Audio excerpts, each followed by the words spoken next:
Ellie. Rose, yay. Hello, lovely people. How are you all today on Healing Through Love? Welcome to the show today, everyone.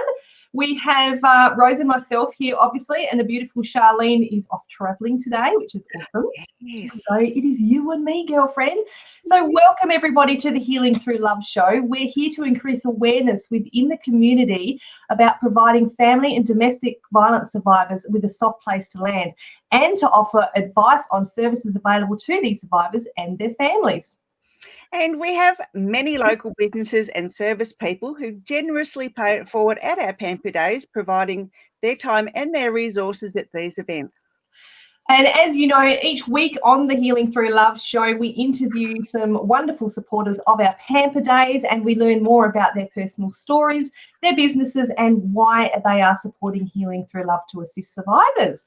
So I am doing the interview today and the lovely Rose is going to go off and have some fun in the background with her octopus arms we were just talking about, weren't we? All right, so thanks, Rose. And now I would love to introduce you to today's incredible guest. So we have Saru Rana from, now I hope I say this right, Chandigarh, India. Saru is the founder of Shamshir, which is Persian for sword, and it's a not-for-profit organisation based here in Adelaide, South Australia. Shamshir's focus is on the promotion and support of women's rights, both in Australia and overseas. Now, Saru has a number of accomplishments to her name, all of which it would probably take me the whole half hour to read them out. But just to begin with, hello, Saru, you are the winner at Irene K Award, the International Women's Day in 2020. You are the winner at Global Peace Award 2019 in South Australia, and you're the Multicultural Community Ambassador for SANFL, which is here in South Australia. I tell you what, Saru, when I was picking the ones to read out, it was very hard to choose. So how are you today? I'm good, Ellie. How are you? Oh, lovely. I feel so honoured to talk to you. As I said, wow, you are just a very accomplished young lady, aren't you? Oh, it's an absolute pleasure to me to be on the show with you. It is incredible to have us. So look, I've read out the introduction, Saru, but I would love to hear more about you and what it is that you do. I'm a teacher by profession to start with. And Shamshir that you mentioned is an organization that came out of a lot of scars. And when I say scars, I have been a victim of domestic violence and I have experienced, you name or you think of an assault, all of those.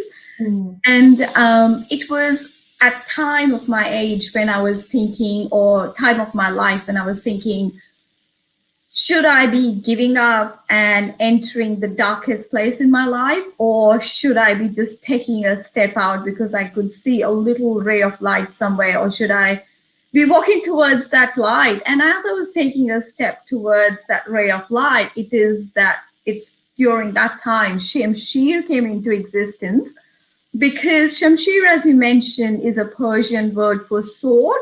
It's a sword against unjust, sword against scars, sword against grievance, misery.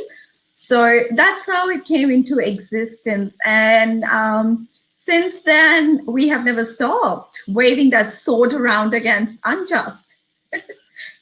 That's incredible, Saru. So tell us, it says here, the focus is on supporting women's rights, both in Australia. So tell us a bit more about, how you support these women.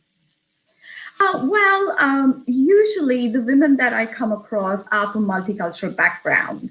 So because it's easy to connect to me because of the language that I speak, and rather a couple of languages. So I know a bit of every kind of different language, not all of it.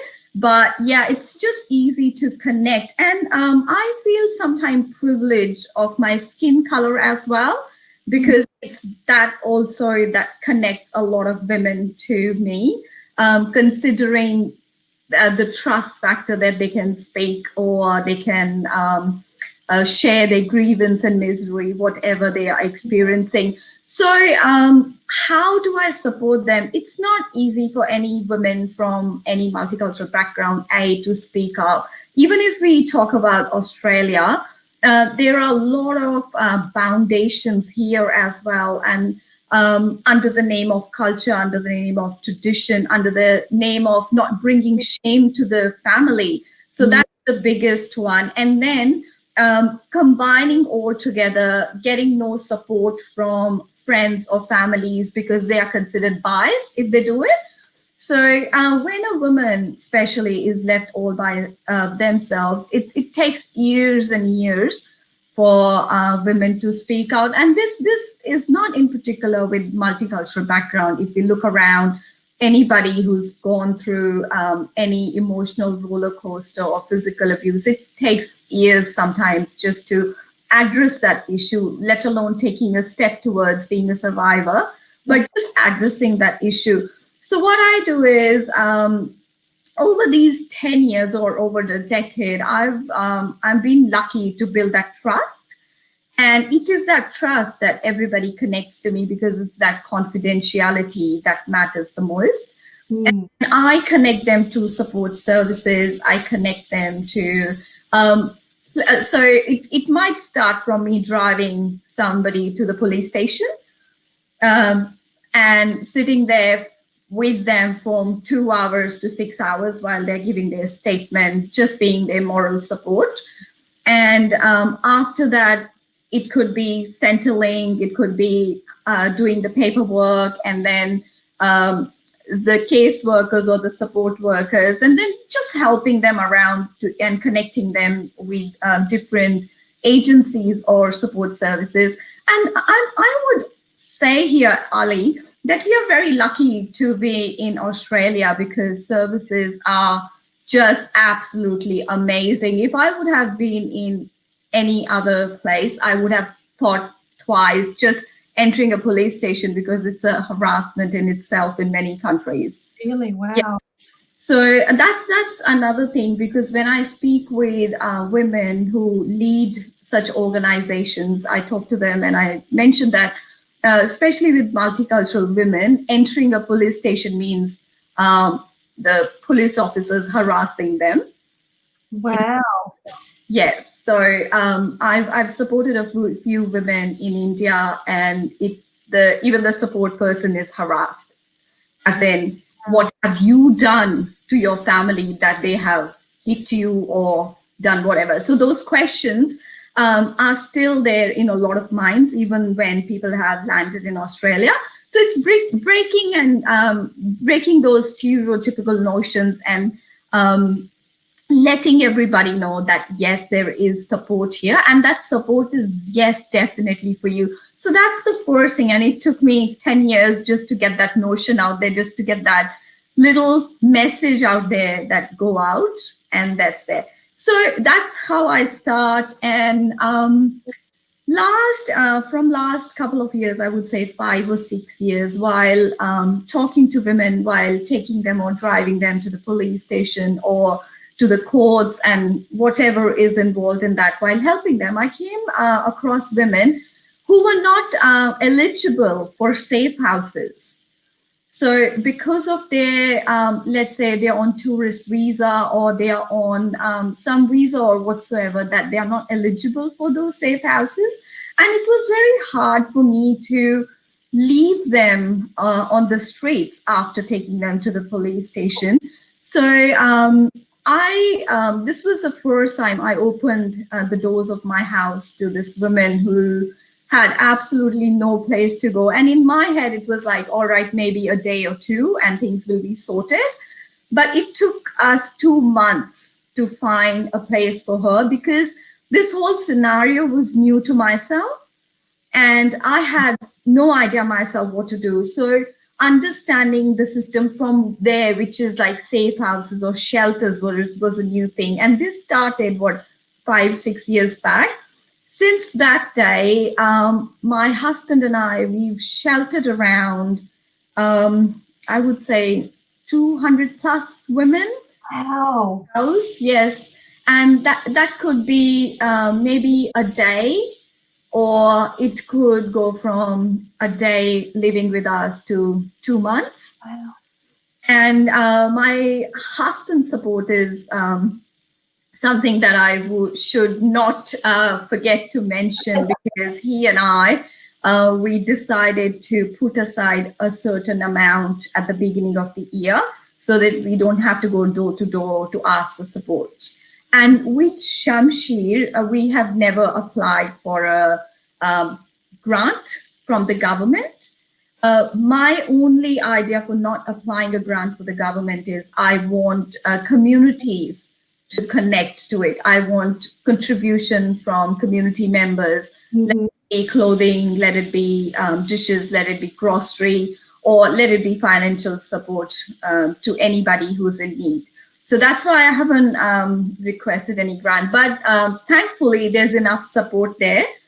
But Ali, it did not come easy. I bet it didn't. Not come easy. When I started voicing for women in Adelaide, now that the word has spread, I get phone calls from all over Australia and even international phone calls as well. But initially, when I started not supporting, so there's a thin line, not supporting, just voicing and spreading awareness around this issue, I was boycotted for 2 years from my own community. Wow. Oh, my goodness. Yes, all the doors were shut on my face. And the worst part was my closest friends, they were friends from like 4 or 5 years. I used to get phone calls in the morning. So let's say someone's considered me as a godmother for their child. And I would get a phone call in the morning. Hey, do you remember today is my son or my daughter's birthday and you're the godmother? And I would say, yeah, of course, I'm super excited to attend the celebration. And there would always be a polite request in those 2 years when I was boycotted from the community that can you please understand our situation and not attend the party tonight? Oh my goodness. Because your presence might make men feel uncomfortable. And in future, it could be just you as a guest on a list because everybody else would refuse to attend our events and would not be friends anymore. And it would, or these polite requests would come maybe when I'm locking the door and about to drive to that party as well. So these requests would come then as well. And I would just sit and think if I am doing the right thing or should I just stop here? Because it was indirectly stopping that voice or shunning that voice that was ready to be vocal for other people, because women who are already going through hardship, the first thing that comes in the mind, and when I was going through it, the first thing that came to my mind was the survival rather than voicing for anything. So it was how would I survive? And yeah, it was absolutely crazy, but I was consistent. I was persistent. My husband, I always call him my Anglo-Australian husband. I'm so proud to mention that.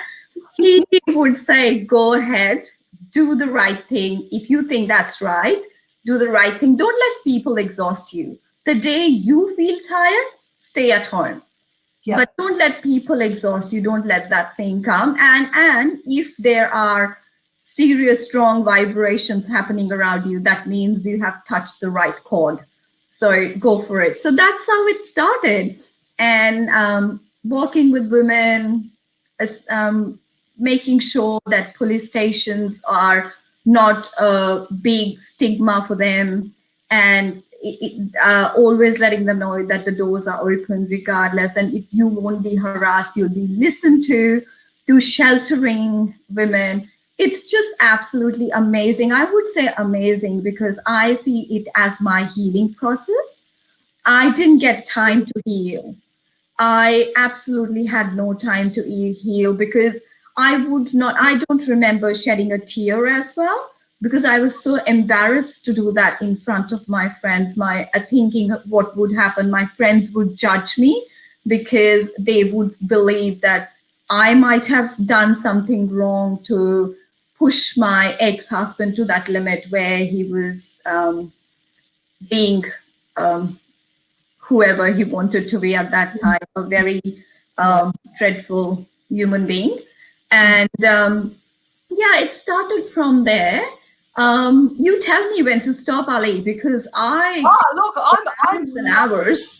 No, look, I'm loving listening to you, Saru, and you know, some stuff that you're saying, you know, when you said people, it's the cultural differences that surprise me. I mean, I'm a born and bred Australian, and to hear you say things, you know, like people go in, even when they come to Australia and then they go into a police station and they're expecting that discrimination from the police, which is not you know, generally not what our police are all about. But it fills my heart that we've got someone out there like you who is standing up for these multicultural, and then from your own perspective as well, to have to deal with you know, people asking you not to attend events. I can't imagine how that would feel. But what I do love is, you know, what you've said, and almost everyone I speak to, actually everyone we speak to, says, you know, by doing this and by doing the things that they're doing, it is like a healing process in itself, isn't it? Which I just think is absolutely incredible. And, you know, when we spoke the other day, you were saying how people, you know, you're having people into your house and you've got dedicated rooms in your house for these ladies. Saru, incredible, just incredible. And and Rose has put a comment up here, you know, you're so lucky to have a supportive partner. I agree. What an amazing man. Thank you. I think I've chiseled him that way. No, just it's because of his mother, I would say. I would give the credit to his mother because she went through a lot in her life from my husband's father. And my husband, when he was 16, he stood up for his mother. And he has seen that, and he understands the abuse, and that's why he's very supportive. And I think this is that support which lacks in a lot of women's lives. And that's why they are not able to, let alone voice, Ali, not even have an opinion. Women can't even have an opinion because they are not allowed to have it. And also, because especially I will talk about the multicultural women, they are very bound to abide by the rules of the whole family. There's a saying that when one multicultural woman is married, is not just married to the man, she's married to the whole family. Yes. So it's that those closed spaces that she has to enter and never come out. So there's a door of entering for a woman, but not to come out and to abide by those rules. And having no support from the family also is one of those factors where women can't even voice for what they are going through, let alone addressing the issues or concerns in their lives. So yes, Rose is right. I've had a very supportive husband, but more than that, I've had a very supportive mother-in-law. I still ring her and complain this or that about my husband, and my husband is just surprised why he's getting a phone call from his mom. And yeah. So, but she is an absolutely inspiration for me. And women like yourself, women like Rose, inspire me a lot because I do follow you all. There's still a lot to learn. There's still a lot to do. And when you and Rose and other women make those differences, that inspires me.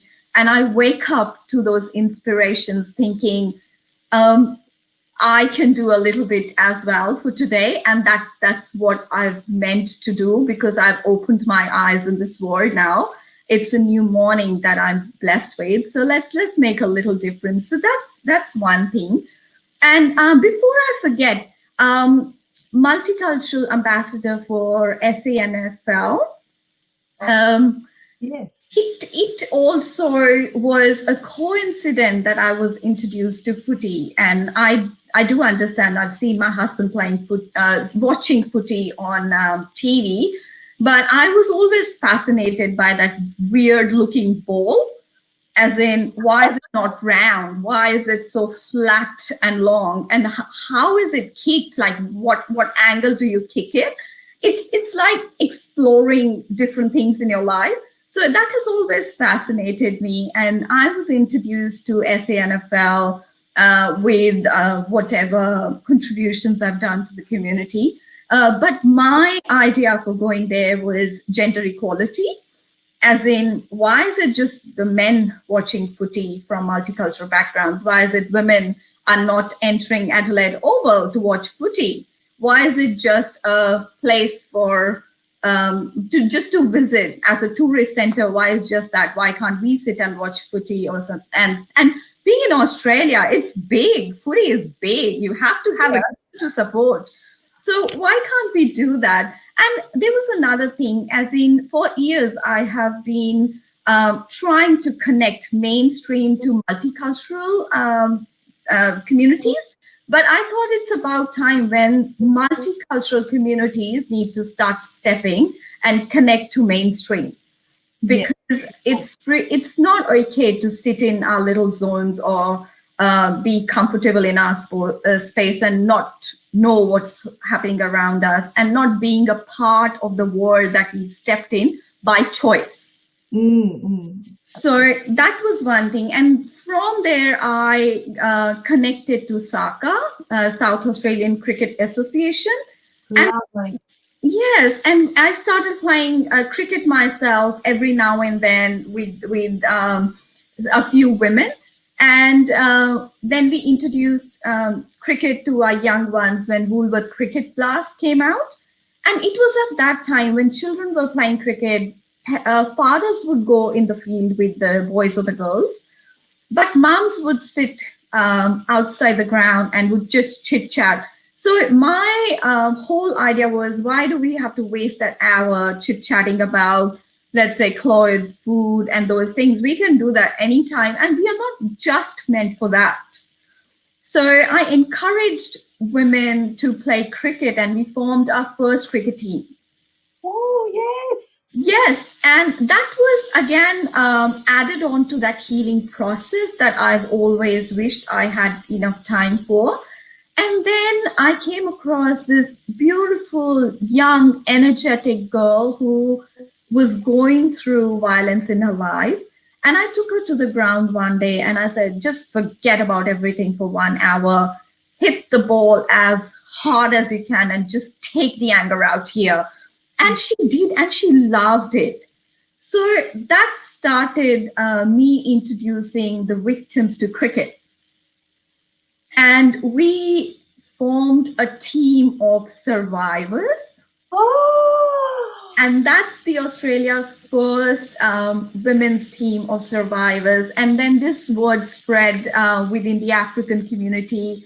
And then we formed the first African Australian cricket team with young girls. And it just started. And I started exploring the healing process and feeling good about ourselves through sports. Rather than having them sit in one room and me talking about how good they can feel about themselves, because I tried all those therapies, as in look in the mirror in the morning when you get up and you tell yourself that you're strong, you're beautiful. I did that. But there was something practical that was missing. Yeah. And that the answer was sports. For me and for other women. And it has worked so well for us. And now this notion has been passed to the friends from Chinese community. So soon you'll hear a Chinese team in South Australia. So it's just absolutely amazing. Again, this is possible because I see yourself, I see Rose, and I see other women doing incredible things. And also women who are not out there, even if they are within those enclosed doors or walls, the contribution they are making or the differences they are making sitting inside the house. We don't have to be out on the roads, or we don't have to be holding a flag, or we don't have to be a flag bearer or something to make a difference. So those women inspire me a lot. I would share about this wonderful woman. She runs a beauty salon, and she is an independent woman doing it for years, and I absolutely admire her for that. When she heard that there are women who are in the most distressed situation that they shouldn't be, she contacted me, and every year in the beginning of every year, she hands me 10 vouchers, $100 each. So combine that, it's a big money. It's $1,000 vouchers she hands me out. And she requests me to give those to anybody who's on the road to survivor, and so that she can just make them feel beautiful on the outside as well. Oh, Saru. And these contributions are absolutely amazing. And these are actually our unsung heroes that go unnoticed. And these are unsung heroes that inspire me at every step of my life, Ali. And do you know, Saru, when you were saying, you know, you have actually right there captured the essence of healing through love, in the fact that, you know, we have, and you know, local businesses come to support our Pamper Days and support this show, you know, and whether they are big, small, or, you know, huge businesses, they're all coming to just put their contribution in. And it is all about working together, isn't it? You know, and the thing is that we all inspire each other. We're all out there helping the survivors. That's the whole essence of why we do this. So we're appreciative of you as well, and thank you for, you know, thank you as well. So Saru, now I just would love, if you can, to tell us maybe how people can get in contact with you for the future for whatever reason. So if they are in need of some support, or if they would like to support your foundation, how can they get in contact with you? I think the answer is on our screen at the moment, Ali. Rose has done an amazing job. She's just put in contact with or connect with Saru. So she's given that answer there. It's Shamsheer or Shamsheer Foundation that can be found on Facebook.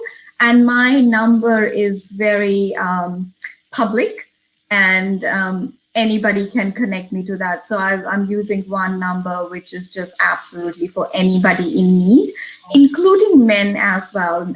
It has come to that notion that at one stage where communities were absolutely in denial that domestic violence or something like domestic violence does not exist at all, they have started accepting the fact that men are abused as well. So men have started contacting as well. So here, when we talk about women going through a distress situations, we should not forget mentioning men as well. Yeah. And also the support of those, I wouldn't say a lot, but handful men who are not hesitant enough to come out, or not brave enough are brave enough to come out and support us in whatever we're doing. So I would like to give them a pat on their back as well. Absolutely. And exactly, people like your husband who are out there, you know, supporting you. He's supporting the survivors. And yes, I agree. So it's not just women who are affected by this, but it's definitely men as well. So look, thank you so much for coming on, Saru. Incredible what you do. And honestly, I was hoping to be able to talk about all your achievements, but that's all right. There are so many. If you want to have a look, go on to today's event, you can see how accomplished Saru is. But look, thank you, darling. It's been absolutely wonderful speaking with you today. You're most welcome, Ali, and thank you for this platform that you have introduced. It is just food for everyone's soul who needs to know everything about everything. Thank you, Alex. Thank you, Saru. And thank you, everyone, for joining us today on the Healing Through Love show.